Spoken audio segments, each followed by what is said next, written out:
The Met Gala was last night, and I was only sort of following the coverage, but I gasped when I saw this picture of Luke Evans, because he took a key piece of queer art and fashion history and walked it down that carpet. This outfit, which was a collaboration between Spanish designer Alejandro Gómez Palomo and Spanish milliners VivasCarrión, was inspired by the bold graphic sensuality of Tom of Finland, according to Palomo.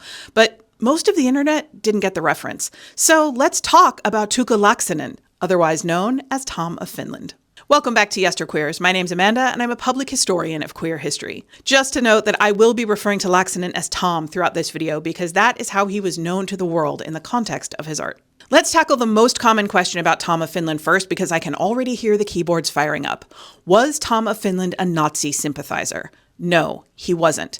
That rumor first started circulating in the early 1970s when an article published in France accused him of being a Nazi because he served in the Finnish army during World War II, and Finland was allied with Germany for the first half of the war, not the second half, and because a handful of his early drawings depict men in Nazi uniforms.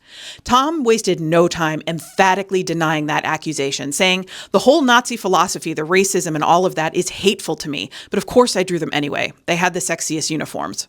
And man, did Tom of Finland love a uniform. Born May 8th, 1920 in Kaarina, Finland, Tom was the fourth of 5 children born to schoolteachers Soma and Edwin Laaksonen.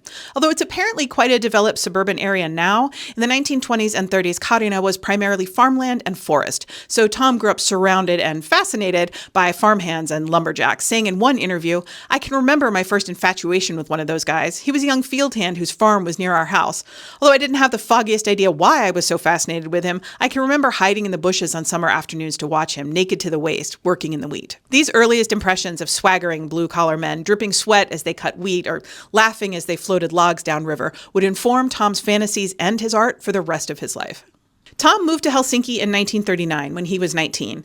Lonely and a bit intimidated by the city and disillusioned with coursework that he thought was dreadfully boring, Tom turned to what he called his dirty drawings for solace.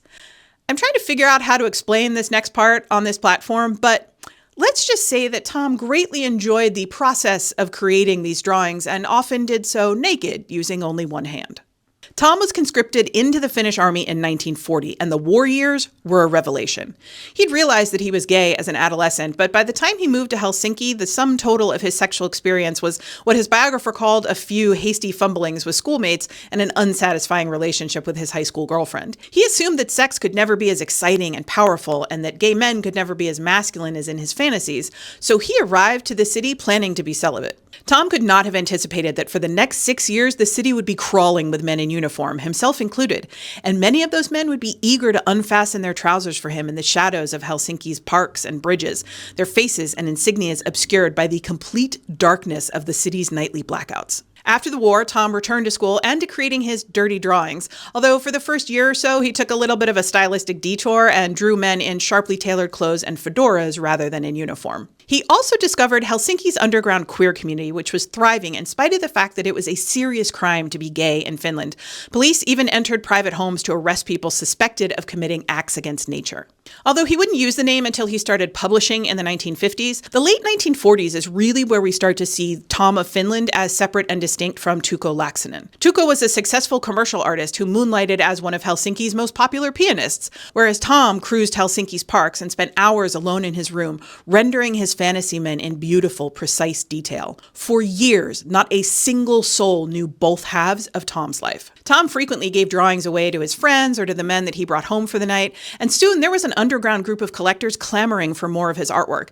Tom once said that he wouldn't mind being the Norman Rockwell of gay erotica, but he couldn't publish his work in Finland. So a friend suggested that he submit his drawings to Physique Pictorial, which was the first major men's muscle magazine. Say that 3 times fast. Bob Miser, who was the founder and editor of Physique Pictorial and who managed to keep the magazine just barely compliant with U.S. postal codes so he could distribute it in the U.S. and abroad, loved Tom of Finland's work and published it in the very next issue. Tom of Finland's art landed in the United States in 1957, a time during which masculinity, especially in the queer community, was being renegotiated. Many gay and bisexual soldiers returning from the war didn't want to sacrifice the sexual freedom that they had experienced overseas, but they also didn't feel like there was a place for them in the urbane queer social scene because, let's be real, they didn't want to sacrifice the privilege that came with the assumption that they were straight cis men. This is where we see the origins of gay motorcycle clubs and leather culture, as I've discussed in previous videos. Tom's masculinization of the gay male image spoke to men who had never felt represented by the pansy stereotype of gay men that dominated American culture for the first half of the 20th century. Here were men who were both overtly masculine with their rippling muscles and generous endowments, and explicitly gay. These were not Leindecker's sly, hidden messages. These were lumberjacks and sailors and soldiers and cops enthusiastically, unapologetically enjoying each other's company.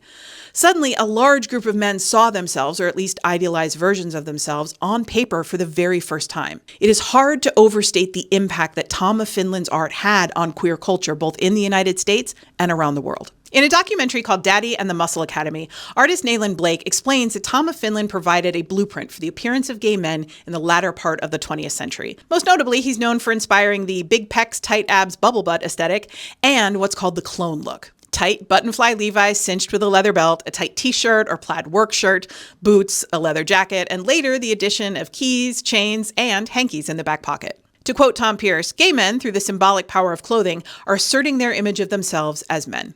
Tom of Finland spent the first 40 or so years of his life deeply closeted, so being visibly gay was very important to him. Almost all of his drawings depict men out in the open, being both masculine and gay in public, unapologetically. He would have loved to have seen Evans strut down the carpet at the Met Gala wearing an outfit inspired by his art, and he definitely would have been a fan of the snap closures on the back of the pants. The country he loved has now proudly claimed Tom. They even issued a stamp in his honor a few years ago. Tom of Finland is now considered one of the two most influential Finnish artists in modern history. The other is Tove Jansson, creator of the Moomins, who is also queer. That's it for today. As always, more information, including sources and further reading, is available in the usual place.